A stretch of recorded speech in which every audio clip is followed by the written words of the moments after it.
Si nous sommes assez heureux de retrouver quelques billets oubliés dans nos poches, imaginez l'étonnement que susciterait la découverte inopinée de 13 millions de dollars en un lieu totalement improbable. C'est précisément ce qui arriva à un groupe de mineurs de diamants œuvrant dans le désert namibien.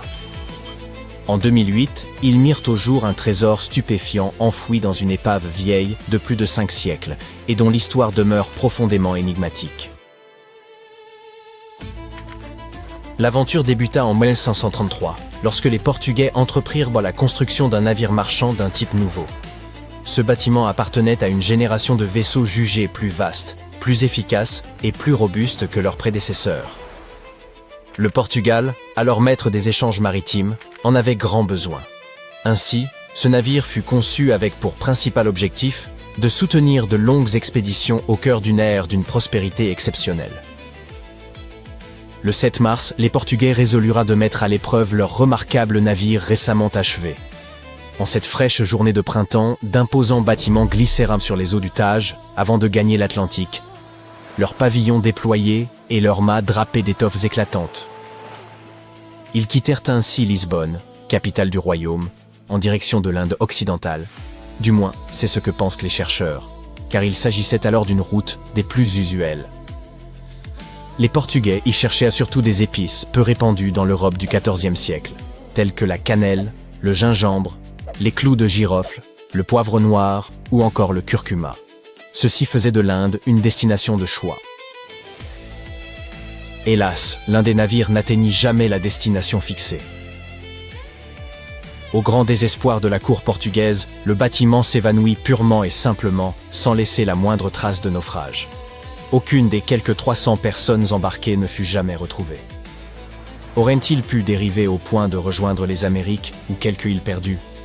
Tout paraissait envisageable.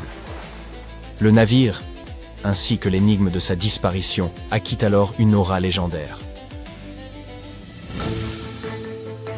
Avançons de plus de 5 siècles jusqu'en 2008. Des mineurs de diamants travaillaient sur une côte proche d'Oranjemund lorsqu'ils mirent au jour, en creusant, divers éléments singuliers, fragments de métal, pièces de bois et même des objets inattendus évoquant des tuyaux de bronze. La découverte paraissant réellement insolite, aussi sollicitèrent-ils l'aide d'un archéologue afin d'éclairer la situation. Lorsque le chercheur arriva, il observa une profusion de fragments étranges et de vestiges anciens disséminés au sol. Peu à peu, il parvint à en reconnaître la nature. D'abord des défenses d'éléphants, puis une pièce d'artillerie vieille de 5 siècles. Soudain, l'évidence s'imposa à lui. Il s'agissait indubitablement d'une épave.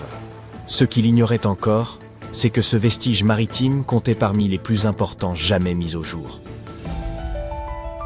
À cette époque, il n'était pas aisé de persuader la compagnie minière que les archéologues devaient en poursuivre leurs investigations. Toutefois, ils y parvinrent, et au 6e jour de fouilles, ils mirent au jour un véritable trésor. Ils remplirent littéralement leur chapeau d'un assemblage de plus de 11 kg de pièces d'or espagnoles et portugaises. Il apparut que ce vieux navire abandonné transportait une cargaison considérable. Or, étain, défense en ivoire et plus de 18 tonnes de lingots de cuivre avant de sombrer tragiquement. Les spécialistes estiment d'ailleurs que ces lingots jouèrent un rôle déterminant dans la remarquable préservation de l'épave. La première raison en est presque évidente. Les lingots de cuivre, d'un poids considérable, maintinrent fermement les vestiges du navire sur le fond marin, les préservant ainsi de 5 siècles de tempêtes et de courants qui auraient tout dispersé. Mais leur importance ne s'arrêtait pas là. Les poissons et diverses créatures marines peuvent dévorer le bois, les sacs de jute ou les chaussures de cuir. Mais le cuivre leur ôte toute envie, permettant à quantité d'objets de subsister au fond de l'océan alors qu'ils auraient dû disparaître depuis longtemps. Contre toute attente, le trésor fut retrouvé dans un état remarquable. L'or demeurait éclatant et intact. Bien qu'il soit impossible d'établir avec une certitude absolue que l'on venait d'identifier le célèbre vaisseau, l'ensemble des indices convergent vers cette conclusion. L'un d'eux provient d'un ancien ouvrage portugais rapportant qu'entre 1525 et 1620, 21 navires furent perdus en route vers l'Inde, dont un qui sombra à proximité de la Namibie. Disparu au passage du cap de Bonne-Espérance, Dès lors, les spécialistes examinèrent minutieusement l'épave, la mesurant, la photographiant et la scannant au millimètre près, au moyen d'un laser tridimensionnel de haute précision. Leur ambition était de comprendre le destin de ce navire, ou, à tout au moins, de se rapprocher autant que possible de la vérité. La première question qu'ils durent résoudre fut « Pourquoi ce navire se trouvait-il si près des côtes namibiennes ?» Nous parlons de marins expérimentés, parfaitement conscients que ce littoral était réputé pour ses tempêtes et son épais brouillard. Qu'est-il donc arrivé? Il semble qu'environ 4 mois après le départ de Lisbonne, la flotte ait été frappée et dispersée par une violente tempête. L'explication la plus plausible reste que le mauvais temps, associé à la lourde cargaison, força le capitaine à échouer délibérément le navire. Selon une hypothèse, le capitaine aurait largué les ancres avant et échoué lentement le navire. Il heurta un rocher submergé dans la houle, chavira sous les vagues, et toutes les tentatives pour le dégager échouèrent. L'épave commença alors à se désintégrer, d'abord au niveau de la structure supérieure. À ce moment, le coffre du capitaine tomba de sa cabine et sombra au fond de la mer, écrasé et bloqué, mais protégé par une grande section de la coque détachée lorsque celle-ci s'effondra. Mais qu'en est-il des personnes à bord? Les tempêtes hivernales le long de la côte namibienne peuvent être d'une violence extrême, avec des vents dépassant les 130 km/h et des vagues énormes, rendant l'accostage pratiquement impossible. Si toutefois la tempête s'était calmée par moments, il est possible que le naufrage ait connu des survivants. Quelques os d'orteils humains furent retrouvés, suggérant qu'au moins une personne périt, mais ce sont les seuls restes humains découverts. L'absence de nombreux effets personnels amène les archéologues à penser que la majorité des passagers parvint probablement à gagner la terre ferme malgré la destruction du navire. Mais on ne peut pas dire que ce fut une fin heureuse. Certes, la plupart d'entre eux purent survivre au naufrage, mais pour finir dans l'un des lieux les plus inhospitaliers de la planète, une vaste étendue de sable et de broussailles s'étendant sur des centaines de kilomètres. C'était l'hiver, et ils étaient frigorifiés, trempés et épuisés, sans le moindre espoir de secours. Personne ne savait qu'ils étaient vivants ni où les retrouver. De surcroît, aucun navire ne passerait sans doute par là, tant ils étaient éloignés des routes habituelles. Regagner le Portugal paraissait impossible. Après la première phase d'exploration, les chercheurs constatèrent que les restes du navire étaient répartis en 3 grandes sections le long de la côte namibienne. Au terme des fouilles, plus de 40 tonnes de cargaison furent récupérées et des milliers d'artefacts divers furent inventoriés, incluant du plomb, de l'étain, des textiles et même quelques instruments astronomiques. Alors, vous pourriez vous demander, qui récupéra tout cet or? Il convient de préciser qu'il ne revint ni aux mineurs ni aux archéologues. Selon les chercheurs, chaque pièce fut remise au gouvernement namibien, conformément à la procédure habituelle pour tout navire découvert sur la plage. Toutefois, cette affaire présentait une exception. Si le navire est un bâtiment d'État, le pays propriétaire a droit au trésor. Autrement dit, tout ce qui se trouvait dans ce vieux navire abandonné appartenait en réalité au Portugal, même si cela remontait à des siècles. Cependant, les autorités portugaises permirent apparemment à la Namibie de conserver l'intégralité de la découverte. Quoi qu'il arrive, ne t'arrête pas, on y est presque. 2 chercheurs de trésors creusent le sol gelé dans un champ de maïs pendant la nuit. Il pleut à verse, des éclairs illuminent le ciel, mais les 2 hommes continuent de travailler.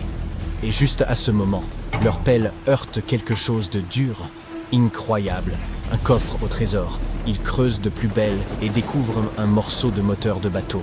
Quoi? Loin des mers et de tout lac, quelque part sous les champs de Kansas City, ils ont découvert un énorme navire naufragé. Mais comment est-ce possible? C'est ce que nous allons voir. Il y a des gens qui passent leur vie à chercher des épaves de navires enfouis avec leurs trésors. L'un d'eux est l'explorateur David Hawley. Il traque de tels vestiges loin des mers, des rivières et des océans depuis de nombreuses années, et il fait cela parce qu'il a le goût de l'aventure. Les cales de ces bateaux peuvent contenir de l'or, des antiquités et autres artefacts, et l'on peut en tirer beaucoup d'argent. David nous dit justement que vous n'avez pas besoin de vous rendre en haute mer pour découvrir un navire englouti. Il pourrait être tapi sous votre jardin. Mais pourquoi ces navires finissent-ils enterrés au beau milieu des champs, des fermes et des plaines? Découvrons-le en prenant exemple sur le bateau à vapeur Great White Arabia. Selon d'anciens documents et articles de journaux, ce navire transportait environ 200 tonnes de biens avant de sombrer en 1856. De nombreuses légendes locales prétendèrent que le navire était enfoui sous terre, à quelques kilomètres au nord-est de Kansas City. Il se trouvait là parce que l'on avait délibérément détourné le cours de la rivière Missouri dans la seconde moitié du 19e siècle. On a artificiellement rapproché les rives l'une de l'autre et rétréci le cours d'eau pour augmenter son débit, afin que les bateaux puissent naviguer beaucoup plus rapidement. Au 19e siècle, les bateaux à vapeur étaient souvent le moyen de transport de passagers et de marchandises le plus répandu. Avant l'arrivée du chemin de fer, la frontière occidentale des États-Unis a été étendue au-delà du Mississippi et du Missouri, lesquels servaient à acheminer les marchandises. C'est pourquoi il était si important d'augmenter leur vitesse. Ainsi, le 5 septembre 1856, l'Arabia naviguait le long de l'estuaire, quand il a heurté un tronc d'arbre dépassant de l'eau. Celui-ci a perforé la coque, inondant rapidement le navire. Heureusement, tous les passagers ont été évacués. Mais le bateau à vapeur et sa précieuse cargaison ont terminé au fond du Missouri en quelques minutes. Plusieurs années s'étaient écoulées. Tout le monde avait oublié le navire. Pendant ce temps, le cours du Missouri avait changé, mais l'Arabia demeurait sous son lit humide et boueux. Le niveau du sol au-dessus s'est élevé peu à peu, et le sol a perdu son humidité. En bout de compte, plusieurs décennies plus tard, on a fini par planter un champ de maïs au-dessus du navire englouti. Dans les années 80, un fermier possédait ce terrain, et il n'avait aucune idée de ce qui y était caché. David Hawley a soigneusement étudié l'histoire des épaves américaines. Il savait que des centaines de bateaux à vapeur avaient sombré un peu partout dans le Missouri. Mais, par-dessus tout, il s'intéressait à l'Arabia, car des rumeurs prétendaient qu'il était rempli d'or et d'autres objets de valeur. Les champs de maïs du Missouri étaient vastes, mais David Hawley savait comment les sonder. Il s'est mis au travail en 1987. Avec son frère et son père tout d'abord, ils ont collecté toutes les vieilles coupures de journaux qu'ils ont pu trouver. Ils recherchaient non seulement des informations sur ce bateau à vapeur, mais aussi des cartes d'époque de la rivière Missouri. Ils en ont suivi les changements, comparé les dates et identifié une vaste zone où le bateau à vapeur aurait pu sombrer. Ensuite, ils ont eu recours à des tests électromagnétiques et d'autres techniques géologiques pour analyser le sol et trouver le bon endroit. Ils étaient à la recherche de variations dans l'humidité et la densité du sol.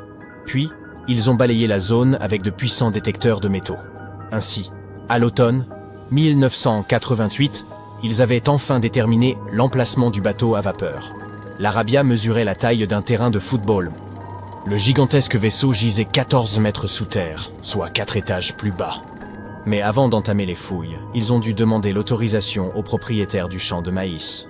Pour le fermier, cette nouvelle a été une sacrée surprise. Il a accepté, mais à condition que les fouilles soient terminées d'ici au printemps afin qu'il puisse semer une nouvelle récolte. Excaver un gigantesque navire en plein hiver est beaucoup plus difficile et coûteux qu'à d'autres périodes. Cela implique des coûts supplémentaires pour l'équipement, l'électricité et le chauffage. L'équipe a travaillé jour et nuit et ils ont financé les fouilles de leur propre poche. Chacun a investi plus de 10 000 $ et a dû contracter un emprunt. Finalement, ils ont commencé à distinguer les premiers détails du navire. Leurs pelles ont heurté le pont et les énormes chaudières du moteur. Ils avaient atteint leur but. L'essentiel de la cargaison retrouvée à l'intérieur de tels navires submergés est généralement endommagé, couvert de rouille, de boue et de coquillages. Mais le contenu de l'Arabia était en excellent état, si l'on considère que le navire avait coulé 130 ans auparavant. Hélas, ils n'ont pas trouvé d'or. Ils ont toutefois extrait plusieurs tonnes de cargaison. Les articles ménagères de gens qui vivaient au milieu du 19e siècle. C'était une véritable capsule temporelle. Le navire acheminait aussi des provisions pour des centaines, voire des milliers de personnes. Et tous ces objets étaient parfaitement conservés. Par exemple, on pouvait clairement déceler le tampon de la marque Goodyear Rubber Company sur une vieille chaussure en caoutchouc. Plus les fouilles se prolongeaient, plus David et son équipe découvrirent de choses. Dans les barils, ils ont retrouvé de la vaisselle du 19e siècle. Elle était intacte et prête à l'usage. Il y avait aussi des vêtements propres, des milliers de paires de chaussures, des harpons, des poêles à frire et des parapluies. Le navire transportait suffisamment de marchandises pour approvisionner environ 16 petites villes. Certes, ce n'est pas de l'or, mais de tels artefacts n'en sont pas moins précieux. Le contenu du navire aurait pu valoir des millions. Cependant, l'équipe n'avait aucune intention de le revendre. Ils ont donc fondé un musée sur le site d'un ancien marché aux primeurs de Kansas City. Si vous le visitez, vous aurez immédiatement l'impression d'être dans un grand magasin du 19e siècle. On y trouve des milliers d'articles en bon état. Même les allumettes sont encore assez sèches pour s'allumer. Il aura fallu de nombreuses années à David pour exposer la collection complète du Great White Arabia. Il en apprécie chaque article et se refuse à les céder. N'importe qui peut se rendre ici, s'acheter un billet et voyager dans le passé. Qui sait, peut-être qu'un vieux navire se planque aussi dans votre jardin. Des géologues ont retrouvé un ancien navire dans le désert aride de Namibie en 2008. Celui-ci naviguait à l'époque où les pirates harcelaient fréquemment les marins en mer. Et aujourd'hui, il se trouve dans une lagune asséchée. Ce navire avait quitté Lisbonne en 1533 et disparu avec tout son équipage près d'une petite mine de diamants. Après environ 500 ans, la coque était gravement endommagée. Seule la carcasse du navire demeurait. Mais le trésor caché à l'intérieur du vaisseau était resté intact.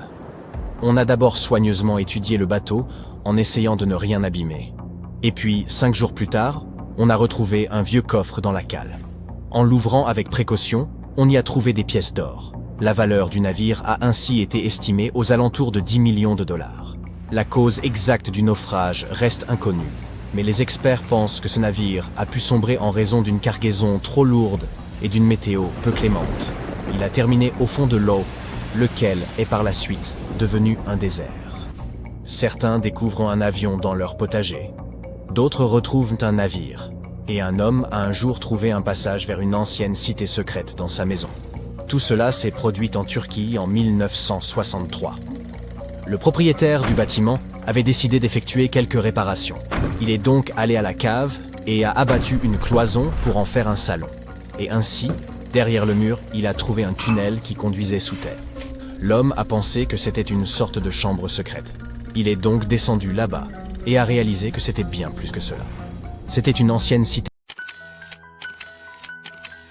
Au début du XXe siècle, quelque part au large des côtes d'Afrique de l'Ouest, un bateau à vapeur allemand quittait son port. Soudain, le temps s'est brutalement dégradé et le navire s'est enfoncé dans un épais brouillard. Le bâtiment s'est échoué contre un banc de sable proche du rivage. Heureusement, personne n'a été blessé et les marins ont même pu sauver leur précieuse cargaison.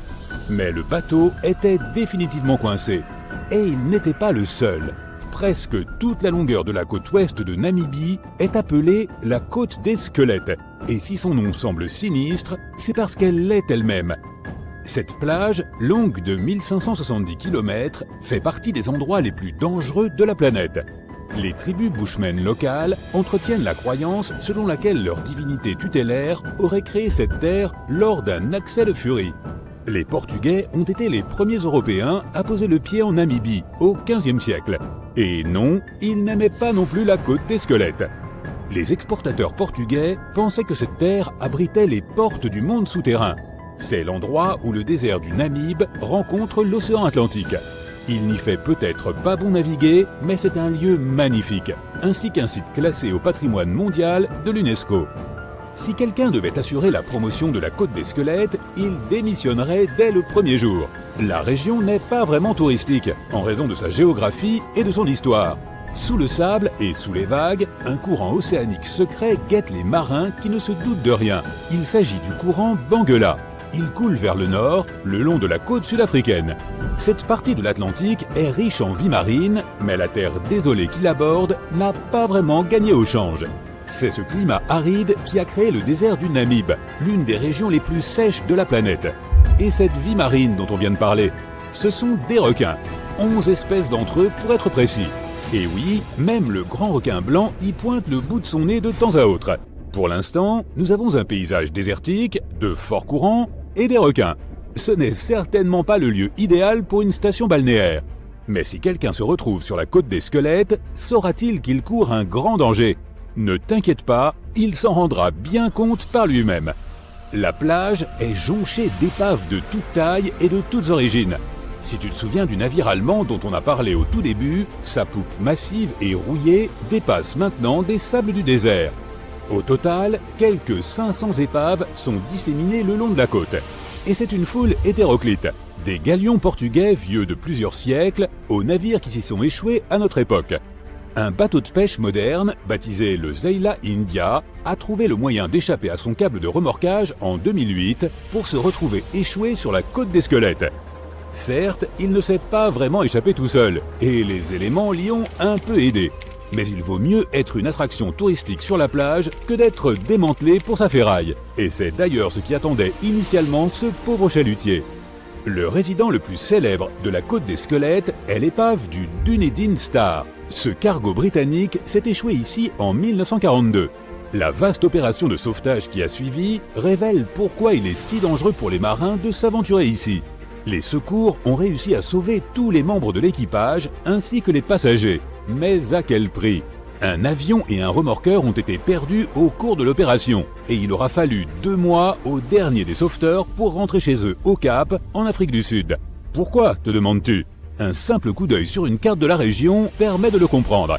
C'est une immense étendue de jaune, autrement dit de sable. Il y a si peu de routes ici que la côte des squelettes est presque inaccessible par voie terrestre. Et il existe aussi quelques obstacles juridiques. Un permis spécial est exigé pour conduire dans la région. Mais les squelettes qui donnent son nom à la zone ne font pas seulement référence au bateau.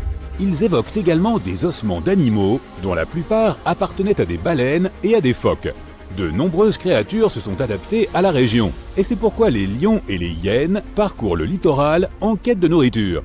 Et oui, maintenant il y a aussi des lions affamés, comme si les requins ne suffisaient pas. Les éléphants, les guépards, les léopards et les girafes sont d'autres animaux qui élisent temporairement domicile sur la côte des squelettes. En 1971, les autorités namibiennes y ont créé un parc national. Mais à part des surfeurs adeptes d'adrénaline, ils ne reçoivent pas beaucoup de visiteurs. On peut comprendre pourquoi. Le désert du Namib est le plus vieux désert du monde et il n'est pas non plus très touristique. Ceux qui se rendent dans la région doivent emporter de la crème solaire et une chaude veste d'hiver. Une étrange combinaison, n'est-ce pas? Eh bien, pas tant que ça, quand on pense que pendant la journée, les températures grimpent en flèche jusqu'à plus de 45 degrés. Et la nuit, la température de l'air descend en dessous de zéro. De vraies montagnes russes climatiques. Et ce n'est pas là le dernier péril. Il y en a encore d'autres. Tu te souviens de ce navire allemand qui s'est perdu dans un épais brouillard? Ce n'était pas un événement isolé. En raison du climat de la région, le brouillard apparaît très fréquemment. Voilà qui fera une belle jambe aux marins, mais ce brouillard est en fait bénéfique pour la faune. Il s'agit de la seule source d'eau du désert namibien. Les reptiles et les mammifères se sont adaptés à ce climat rude et ils utilisent le moins d'eau possible. Des sables changeants, un épais brouillard, des courants puissants, des lions et des requins. Ce n'est pas ce que tu mettrais en avant dans une brochure touristique. Mais la côte des squelettes n'est pas la seule plage sur Terre où tu ne voudrais vraiment pas passer tes vacances. On t'emmène maintenant à Cap Tribulation en Australie. Cette zone s'étend sur quelques 125 km² au nord-ouest du continent, dans la région du Queensland. Et non, la région n'est pas aussi aride que la côte des squelettes. Elle est englobée par la forêt tropicale de Daintree. On peut dire qu'ici, c'est la jungle et non le désert qui rencontre l'océan. La plage de Cap Tribulation semble tout droit sortir d'une carte postale, mais les apparences peuvent être parfois trompeuses. L'Australie? Des requins sans aucun doute. Eh bien non, ce sont les crocodiles qui s'occuperont de toi si tu décides d'aller faire un plongeon dans la mer. Ce sont des crocodiles marins que les habitants surnomment Salties. Un joli surnom pour un reptile aussi féroce. Et il n'y a pas que. La faune locale semble avoir plus d'une dent contre les visiteurs. D'octobre à juin, les eaux autour du Cap Tribulation regorgent de méduses boîtes. Leur venin affecte le système cardiovasculaire humain. Lorsqu'ils sont piqués par une méduse en mer, les nageurs n'ont pas le temps de rejoindre la terre ferme pour recevoir de l'aide. Le vinaigre aide toutefois à neutraliser la piqûre, mieux vaut donc en garder une bouteille à portée de main. Les crocodiles et les méduses ont l'air dangereux, mais il y a un autre animal auquel il faut faire attention. Il s'agit des sangliers sauvages. Cela peut sembler comique, mais tu ne riras pas lorsque tu seras poursuivi par l'un d'entre eux sur la plage. 21 millions de sangliers vivent en Australie. Ils sont surtout actifs la nuit, ce qui rend la situation encore plus dangereuse lorsqu'ils te chargent. La meilleure défense consiste à tourner en rond. Les sangliers ne savent pas très bien négocier les virages. C'est probablement pourquoi on n'en voit pas beaucoup faire carrière dans le sport automobile. Cap Tribulation recèle un dernier danger, et cette fois, ce n'est pas un animal. Ici, même les arbres se liguent contre les intrus. Le Gympie Gympie a beau avoir un nom rigolo, si tu essaies de cueillir l'une de ces magnifiques baies rouges, il se défendra. Ces piquants sont comme de minuscules éclats de verre, et leur effet désagréable sur ta peau durera plus d'1 mois. Il y a aussi l'arbuste Wait a While. On se demande qui trouve tous ces noms à coucher dehors. Les longues lianes de ce palmier grimpant sont pourvues de pointes qui s'accrochent aisément et ne relâchent rien. Elles sont si robustes qu'elles peuvent faire tomber un homme d'un cheval. Et il n'aura d'autre choix que d'attendre que quelqu'un vienne le sauver de cette situation épineuse. Que fait un bateau au beau milieu du désert? On s'attendrait plutôt à retrouver un navire près des côtes. Cette question a préoccupé les archéologues pendant des décennies. En 1988, une tempête s'est abattue près de l'un des sites archéologiques majeurs de l'Égypte ancienne. Une structure en bois est alors apparue, dégagée des sables. Elle avait été rongée par les termites, mais les scientifiques étaient résolus à percer son mystère. En l'an 2000, les fouilles ont débuté à proximité d'Abydos, et une équipe d'experts américains a rapidement découvert un bateau de 21 mètres de long. Cependant, cette découverte n'était pas isolée, puisqu'ils ont mis au jour 14 autres embarcations, soigneusement alignées les unes à côté des autres. L'état de ces navires a rendu leur extraction complète impossible, mais, heureusement, le bois était suffisamment bien préservé pour y prélever un échantillon. Les analyses ont révélé que ces bateaux dataient d'environ 5000 ans, faisant ainsi de cette flotte la plus ancienne de l'histoire humaine connue à ce jour. La période de leur construction remonte à 5 siècles, avant l'édification des pyramides de Gizeh. Chaque navire était abrité dans une chambre voûtée, parfaitement adaptée à ses dimensions. Cette pièce mesurait environ 1/3 de la taille d'un court de tennis et était entourée de murs en briques de boue, ornés de plus de 120 représentations de bateaux. Ces dessins avaient été incisés sur des murs blanchis à la chaux, remarquablement préservés au fil du temps. Les scientifiques sont au fait de l'existence de ces chambres mystérieuses depuis plus d'1 siècle, période durant laquelle un archéologue britannique, Arthur Weigall, a découvert une structure intrigante à l'ouest du Nil. Son équipe a eu un aperçu des murs intérieurs, mais une partie du toit s'est malheureusement effondrée, les contraignant à interrompre leur exploration. Bien que les chercheurs aient abandonné le site, son emplacement a continué d'être inscrit sur les cartes. La position des bateaux a d'abord amené les scientifiques à penser qu'ils se trouvaient sur une rive du Nil. Cependant, cette théorie présentait une faille. Actuellement, le fleuve s'écoule à près de 11 km à l'ouest d'Abydos. Des recherches supplémentaires sur le terrain environnant ont révélé que le Nil n'avait pas changé de cours au fil de l'histoire.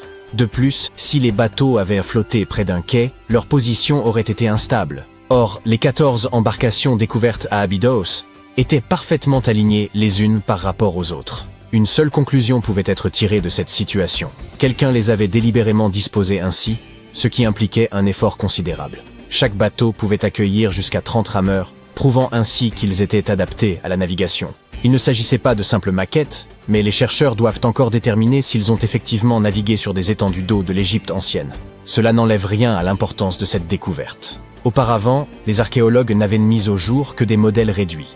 Dans le tombeau de Toutankhamon, par exemple, on dénombre 35 maquettes de bateaux. Et pendant une longue période, ces figurines constituaient les seules indications sur l'apparence des navires de l'Égypte ancienne.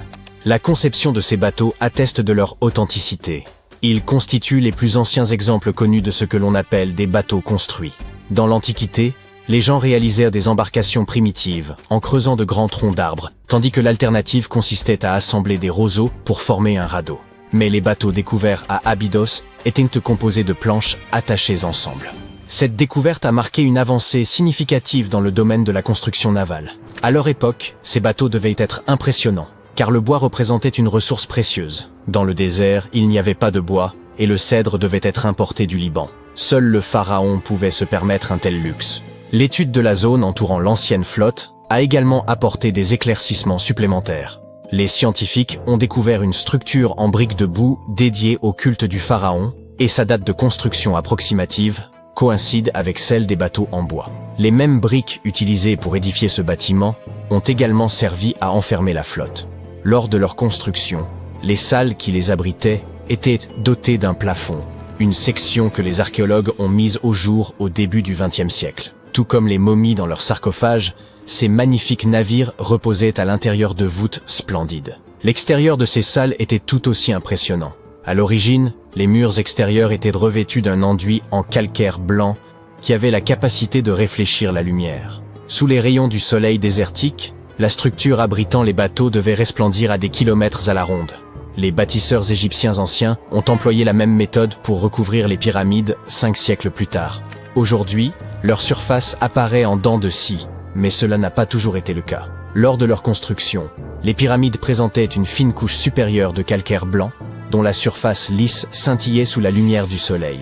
Plutôt que d'avoir des marches, la couche extérieure des pyramides se présentait davantage comme une pente élégante. Les archéologues sont aussi se posaient une ultime question. À quel pharaon appartenait cette flotte? La réponse se trouvait à moins de 2 km du site, à l'emplacement du tombeau d'un pharaon de la 5e dynastie, le roi Sésostris III. La période et le style de construction de ce dernier coïncidaient avec ceux des chambres contenant les bateaux. La fin de son règne pourrait expliquer comment ces embarcations ont fini en plein désert. Il est probable que le pharaon soit mort dans le nord de l'Égypte, puis que son corps ait été transporté le long du Nil jusqu'à Abydos, dans une majestueuse procession de bateaux décorés. Les vaisseaux furent ensuite descendus dans des chambres situées près du lieu de dernier repos de leurs propriétaires, ce qui revêtait une signification symbolique. Dans la croyance des anciens Égyptiens, les navires occupaient une place centrale. Leur divinité suprême, le dieu Ré, parcourait le ciel durant la journée sous la forme du soleil, tandis que la nuit, il naviguait à travers le monde souterrain dans une barque solaire. Le pharaon s'identifiait à Ré, ce qui expliquait son besoin d'embarcation dans l'au-delà. Elle représentait le seul moyen de se régénérer, tout comme le soleil se lève chaque jour à l'horizon. Cette croyance perdura pendant des millénaires. Un pharaon emblématique, Khéops, possédait également un navire, découvert par des scientifiques en 1954 à proximité de sa pyramide à Gizeh. Ce dernier est environ 4 siècles plus récent que la flotte d'Abydos, mais le bateau de Khéops était presque 2 fois plus long. La grande pyramide de Gizeh et le tombeau de Toutankhamon figurent parmi les découvertes archéologiques les plus célèbres d'Égypte. Pourtant, de nombreux secrets demeurent enfouis sous les sables infinis du Sahara. Récemment, en 2020, des archéologues ont mis au jour une ville perdue, qualifiée de plus importante découverte depuis celle du tombeau de Toutankhamon en 1922. La ville d'Aton, âgée d'environ 3000 ans, suscite l'espoir des historiens d'obtenir un aperçu de la vie quotidienne des anciens Égyptiens. L'archéologue et égyptologue renommé Zahi Hawass a décrit ce site comme une cité d'or oubliée. Aton se situe à environ 500 km au sud du Caire, la capitale égyptienne, et se trouve à proximité de la célèbre vallée des rois. Les archéologues ont d'abord découvert des sections de murs en briques de boue qui s'étendaient dans toutes les directions. Puis, ils ont mis au jour des pièces complètes contenant des outils du quotidien. L'équipe de fouilles a également révélé une boulangerie, un quartier résidentiel et un district administratif, tous datant de l'époque où la civilisation égyptienne était à son apogée. Ils ont également été les pionniers dans la fabrication d'objets en fer. En 1911, des scientifiques ont découvert un ensemble de perles en fer près du village d'El Gerzeh en Basse-Égypte. Ces perles représentent les plus anciens artefacts en fer connus à ce jour. Cette découverte est proprement fascinante, car les anciens les ont créées en martelant un morceau de météorite. Ces 9 perles faisaient autrefois partie d'un collier élaboré. Aujourd'hui, elles sont corrodées et noircies, ce qui est parfaitement normal pour un bijou datant de plus de 5000 ans. Composées d'un alliage de fer et de nickel, ces perles témoignent du savoir-faire exceptionnel des anciens bijoutiers. Leur habileté est d'autant plus remarquable qu'ils ignoraient l'origine stellaire du matériau utilisé. La pyramide de Khéops présente également une caractéristique remarquable. Un navire rempli d'or et d'autres trésors d'une valeur de plus de 13 millions de dollars a été retrouvé au milieu du désert de Namibie après presque 500 ans. La personne à l'origine de cette découverte était à la recherche de diamants, mais elle a fini par trouver quelque chose de bien plus précieux pour l'histoire. Il y avait des blocs de cuivre, du bois, des tuyaux et des défenses d'éléphants. Les mineurs sur place ont appelé un archéologue qui s'est vite rendu compte qu'il ne s'agissait pas d'une plage perturbée comme il le pensait, mais bien d'une épave. Toutes les preuves indiquaient qu'il s'agissait d'un navire marchand portugais, le Bom Jesus, qui avait disparu au XVIe siècle. Les experts pensent qu'il s'agissait d'un type de navire spécial, plus grand, plus solide et plus performant que les anciens navires du Portugal et d'Espagne. Ces navires étaient construits pour emmener les explorateurs portugais dans de longs voyages vers des contrées lointaines comme l'Inde, la Chine et le Japon, et revenir avec des tonnes de marchandises. Le Bom Jesus transportait probablement des trésors de Lisbonne, la capitale portugaise, vers l'ouest de l'Inde. Mais il semble qu'en contournant la pointe sud de l'Afrique, près de la Namibie, une grosse tempête ait poussé le navire trop près du rivage. Le navire aurait alors heurté un rocher, aurait chaviré et se serait brisé avant de sombrer. Les archéologues ont trouvé sous l'eau le trésor du capitaine, qui s'est probablement échappé lorsque la coque en bois du navire s'est rompue. Ils ont également trouvé des morceaux du navire éparpillés le long du rivage, probablement à cause de la violente tempête, et plus tard, des travaux de construction menés dans la région.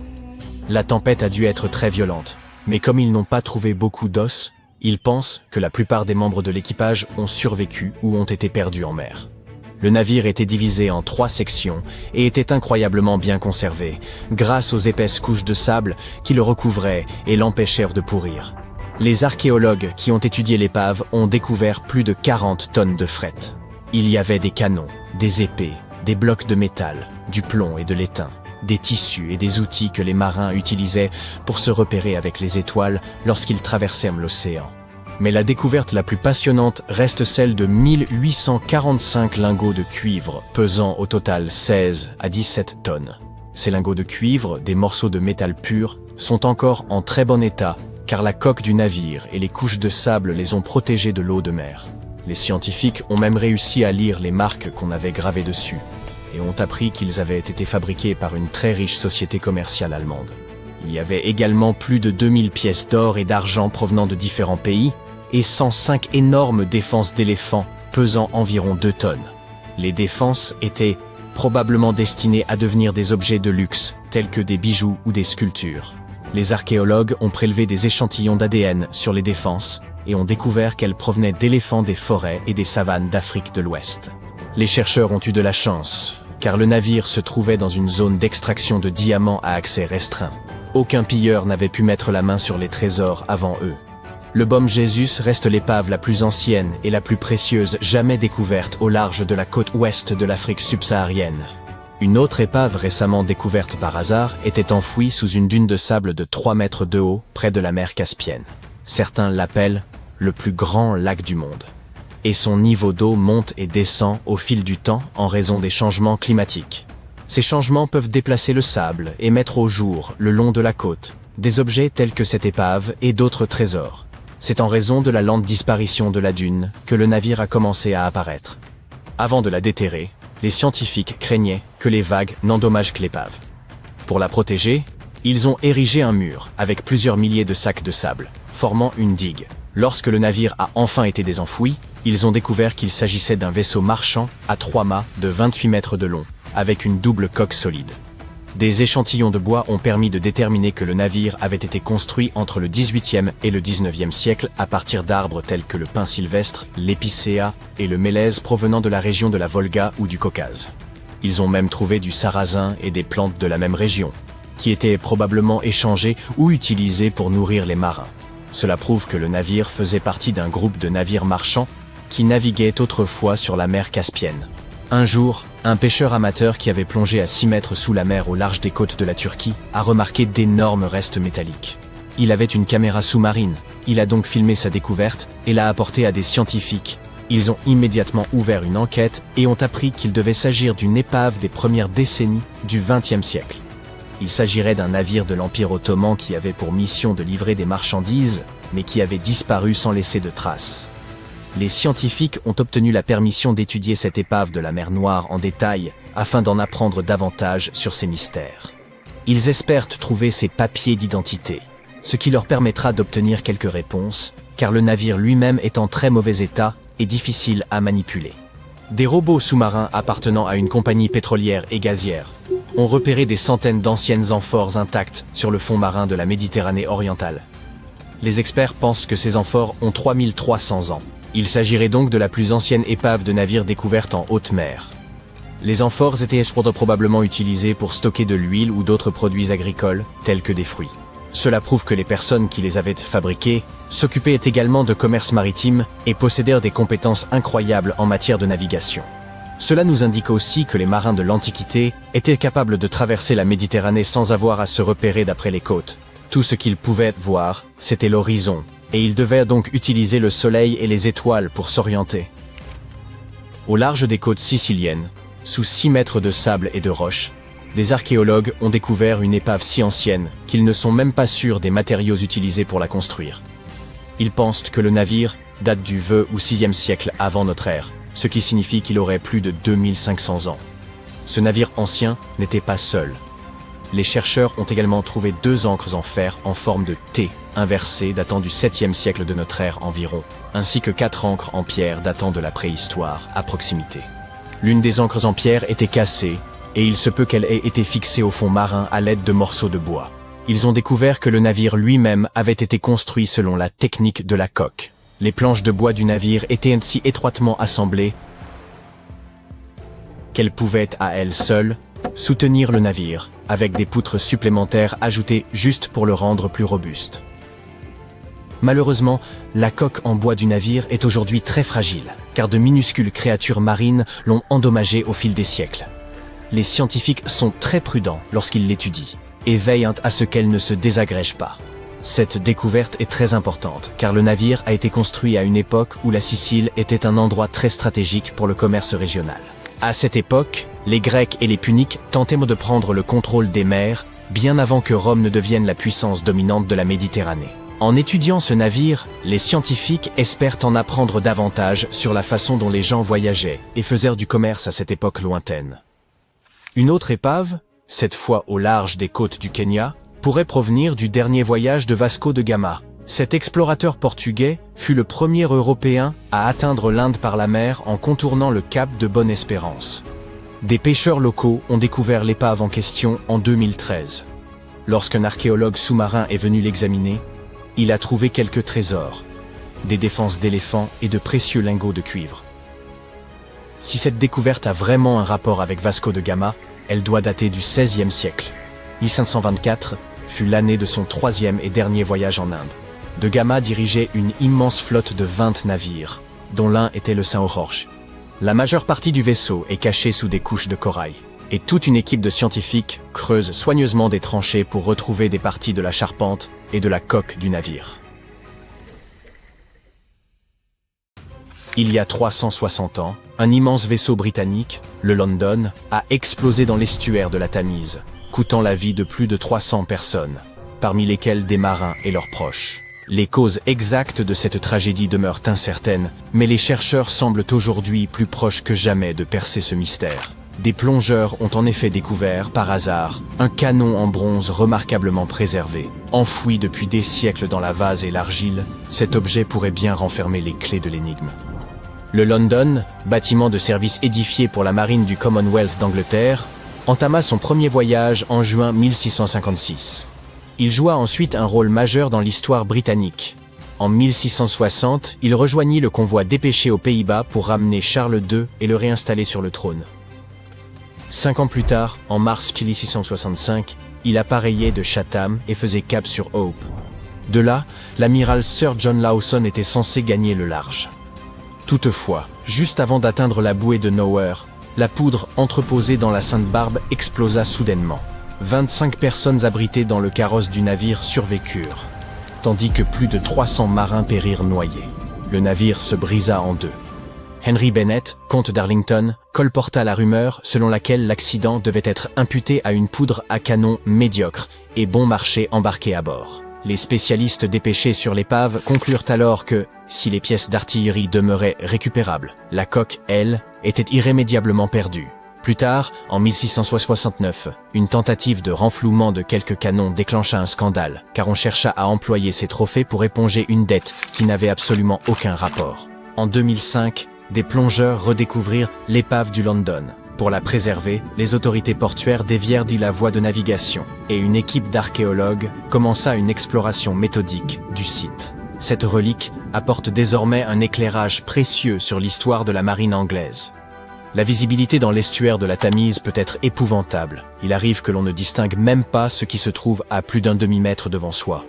L'intervention sur le site s'avère tout aussi éprouvante en raison de marées instables et d'une voie maritime très fréquentée, où d'imposants cargos continuent de circuler sans relâche. Ainsi, lorsque l'émergence d'un canon enfoui dans l'argile fut constatée, cela signifiait que les circonstances devaient être exceptionnellement favorables. Selon les spécialistes, cette pièce, coulée entre 1656 et 1657, daterait de l'époque du Commonwealth et mesurerait environ 2,50 m, ce qui en fait un canon de taille moyenne. Elle appartenait à une série conçue sur mesure pour le London et se trouvait autrefois sur le pont inférieur du navire. Tous les affûts du bâtiment étaient uniques, car les canons provenaient de diverses nations et de différentes périodes de l'histoire navale. Les pièces de grand calibre étaient particulièrement rares et d'un coût exorbitant, car elles nécessitaient d'importantes quantités de bronze ou de fer, ainsi qu'un moulage individuel. C'est pourquoi la marine avait coutume de réemployer les canons saisis sur les navires ennemis, les épaves ou d'anciens bâtiments. Cette découverte constitue l'un des indices susceptibles d'éclairer, à terme, le mystère entourant le drame du London. Jusqu'ici, les fouilles ont également mis au jour des chaussures en cuir, des fragments d'instruments, des outils en bois, des cordages et une boussole. Tous ces objets sont autant de pièces d'un vaste puzzle. On ne dispose pas encore de preuves suffisantes pour tirer des conclusions définitives. Mais il semblerait que les pipes et les chandelles puissent avoir constitué des foyers de combustion ayant mené à l'explosion. Des ouvriers ont fait une découverte tout aussi remarquable dans une carrière inondée du sud-est de l'Angleterre, à environ 100 km de Londres. Ils sont tombés sur les restes d'un navire rarissime de l'époque élisabéthaine, retrouvé à plusieurs centaines de mètres de la côte la plus proche. Une telle trouvaille est capitale, car très peu d'embarcations de la fin du XVIe siècle ont traversé les siècles. Son étude pourrait permettre aux chercheurs de mieux comprendre une période charnière, marquant l'essor de l'Angleterre en tant que puissance commerciale européenne. De nos jours, la carrière se situe à environ 300 mètres de la mer, mais au XVIe siècle, elle formait une partie du littoral. Les archéologues supposent que le navire s'est soit échoué sur un promontoire rocheux, soit qu'il a été volontairement abandonné sur place lorsqu'il était devenu trop endommagé pour reprendre la mer. Le navire n'a pas encore été formellement identifié, mais plus d'une centaine de fragments de sa coque ont été analysés, notamment par dendrochronologie. L'étude des cernes a révélé qu'il avait été construit avec du chêne anglais, abattu entre 1558 et 1580. À cette époque, l'Europe du Nord délaissait progressivement la technique de bordage à clin, caractérisée par des planches se chevauchant comme des écailles, pour adopter le style franc-bord, venu de Méditerranée, où les planches, lisses et bord à bord, sont clouées sur une armature interne. Or, ce type de bois, une fois exposé à l'air ou à l'eau, pourrit rapidement. Mais s'il est enfoui sous une couche dense de limon ou de vase dépourvu d'oxygène, il peut se conserver durant des siècles. C'est précisément ce qui a permis à cette épave de survivre. L'équipe a recours au balayage laser et à la photographie pour documenter chaque élément du site. Une fois les recherches achevées, les archéologues prévoient d'ensevelir à nouveau les structures dans les sédiments du lac de Carrière, afin de préserver le navire pour les générations futures. En Norvège, une autre découverte encore plus improbable a eu lieu. Une équipe d'archéologues a mis au jour un navire en plein milieu d'un champ. À proximité se trouve le tertre de Gjellhaugen, un immense monument funéraire érigé par les Vikings. Le propriétaire du champ souhaitait y creuser des tranchées de drainage, mais il devait au préalable faire vérifier l'absence de vestiges importants dans le sous-sol. Les chercheurs ont utilisé un radar géologique haute résolution fixé à un véhicule tracté. Lors du balayage du terrain, ils ont constaté que la zone était jadis recouverte de tertres funéraires, dont au moins 8 n'avaient jamais été répertoriés. Sous l'un d'entre eux, le radar a révélé le contour distinct d'un navire enseveli. À l'époque des Vikings, les bateaux étaient des biens d'une valeur telle qu'ils n'étaient inhumés qu'avec des figures de tout premier plan. En Norvège, seuls 3 enterrements de ce type avaient été mis au jour, et celui-ci est le premier identifié depuis bien longtemps. Les chercheurs estiment que ce bateau remonte à l'époque viking, probablement entre les années 500 et 1000 de notre ère. Le tumulus s'étant tassé au fil des siècles, l'épave repose désormais à moins d'un demi-mètre sous terre, ce qui la rend très accessible. Long d'une vingtaine de mètres, le navire conserve encore certains éléments, tels que la quille et les planches de fond, comme l'a révélé le radar. Les archéologues prévoient de poursuivre leur exploration à l'aide de techniques non invasives, afin d'éviter toute dégradation accidentelle, et n'envisagent une fouille complète qu'en dernier recours.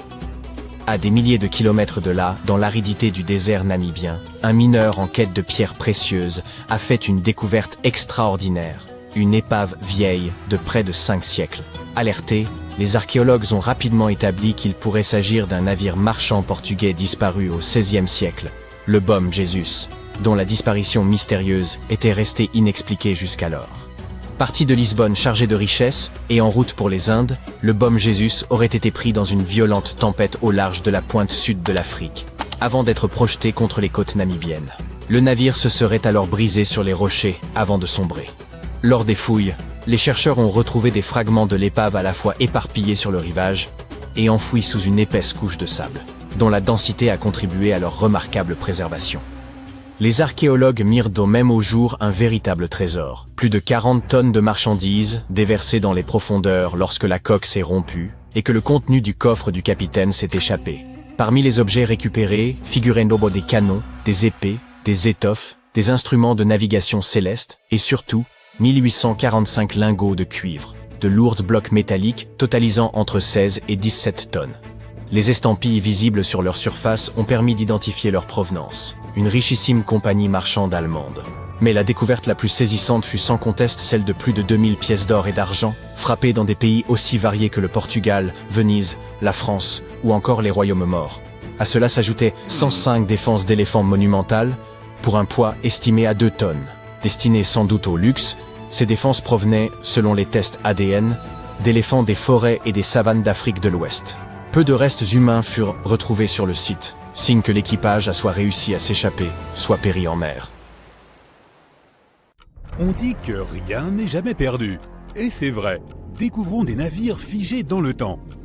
Le premier est vraiment fascinant. Voici l'épave d'Anticythère. C'est un navire de commerce grec du 1er siècle avant Jésus-Christ. Il est situé sur la côte est de l'île grecque d'Anticythère, au point de convergence des mers Égée et Méditerranée.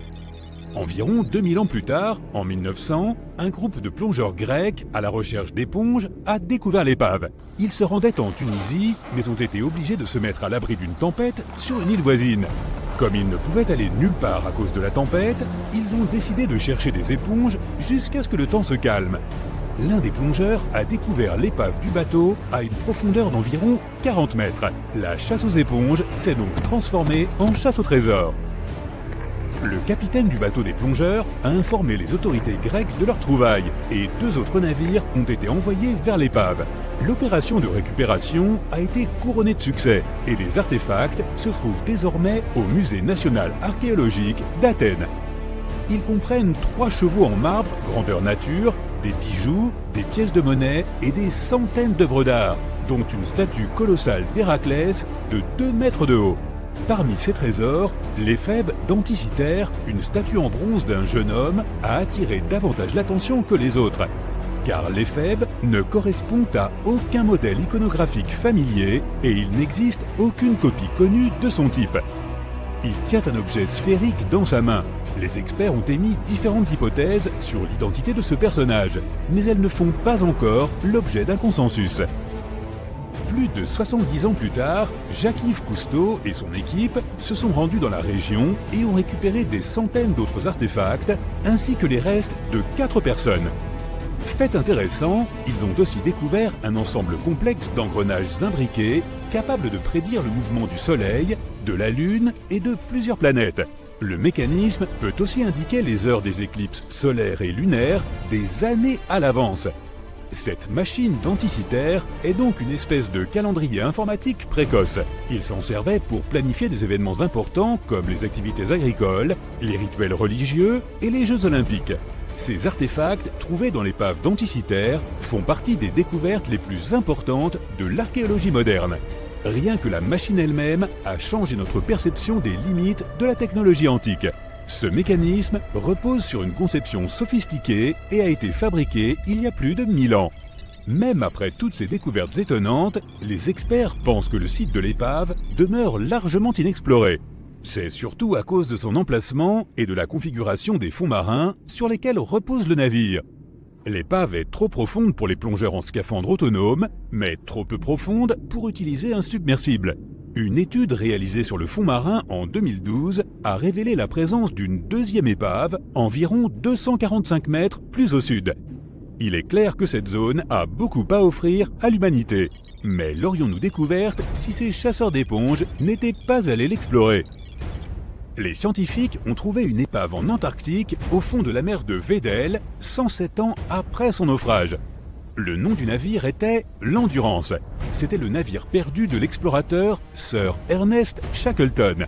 Les scientifiques qui l'ont trouvé des décennies plus tard affirment qu'il faisait partie des plus grandes épaves perdues de tous les temps. C'est pourquoi ils ont filmé toute la découverte. La vidéo montre les restes de l'Endurance et prouve qu'il est encore dans un état remarquable. Il est resté à 3000 mètres de profondeur pendant plus d'un siècle. Et pourtant, on dirait qu'il a coulé très récemment.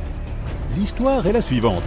Le navire a été écrasé par la glace et a coulé en 1915. Shackleton et son équipage ont dû embarquer dans de petits canots de sauvetage. À partir de ce moment-là, la survie a commencé.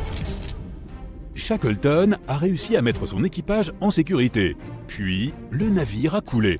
C'est une histoire assez épatante. Mais pourquoi les scientifiques ont-ils accordé tant de valeur à ce navire? Tout d'abord, l'expédition impériale transantarctique de Shackleton naviguait pour effectuer la première traversée terrestre de l'Antarctique. Oui, l'équipage s'est retrouvé piégé dans la glace, mais l'intention était louable. Deuxièmement, le défi même de trouver l'épave était de taille.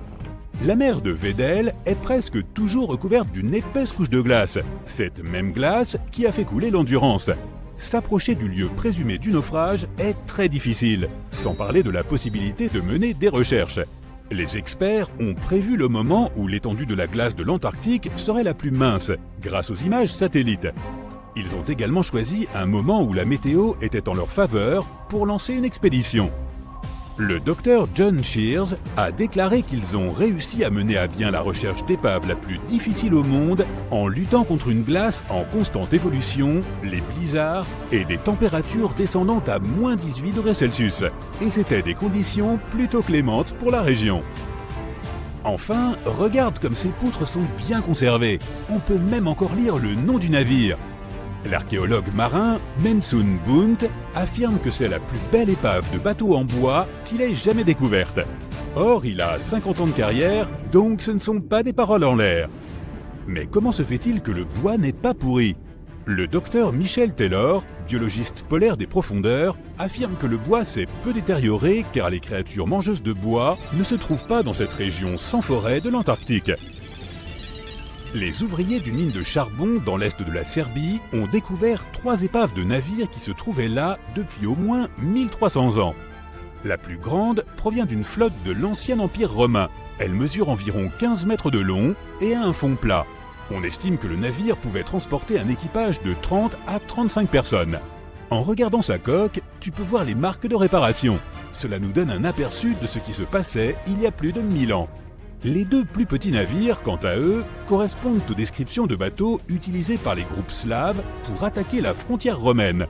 Ces 2-là ont été découverts sous la boue et l'argile dans le lit d'une ancienne rivière. Apparemment, à cette époque, il y avait une base romaine dans un endroit appelé Viminatium. Il est intéressant de noter que Viminatium était une capitale de province dont la population était estimée à 40 000 habitants au IVe siècle de notre ère. À titre de comparaison, elle était encore plus grande que Pompéi. La mine de charbon de Kostolac recèle bien des trésors. Les archéologues y avaient déjà trouvé des preuves d'une ancienne activité humaine et animale. Ainsi, en 2012, les experts ont trouvé les os d'au moins 5 mammouths laineux, lesquels se sont éteints il y a environ 10 000 ans. Des archéologues canadiens ont retrouvé un navire 150 ans après sa disparition dans les eaux de l'Arctique du Canada. Ce navire marchand s'appelle le HMS Investigator. Il a été acheté en 1848 pour rechercher le bateau de l'explorateur Sir John Franklin qui s'était perdu lors de l'expédition du passage du Nord-Ouest. Le HMS Investigator a donc quitté la Grande-Bretagne en 1850 pour cette opération de sauvetage. L'équipage de l'expédition, dont le capitaine était Robert McClure, a fait appareiller l'Investigator. Il a réalisé que ce qu'il cherchait se trouvait dans la dernière étape du passage du Nord-Ouest, la route maritime à travers l'Amérique du Nord.